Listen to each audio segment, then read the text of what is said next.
আরে আপনি এই জায়গায় দাঁড়ায় আছেন, আমরা লেগে আমার সময় ওয়েস্ট করতেছি, আমরা খেতে যাবো না, আমি রান্না করে দেবো, চলে যাবে চলবেন। যাবো, চলো যান।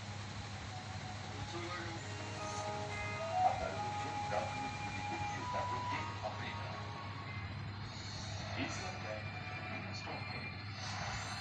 আরোপিত শুল্ক প্রত্যাহারের বিষয়ে বাংলাদেশে দেয়া পদক্ষেপ জানানো হয়েছে মার্কিন উপসহকারী পররাষ্ট্রমন্ত্রীদের, জানালেন পররাষ্ট্র উপদেষ্টা।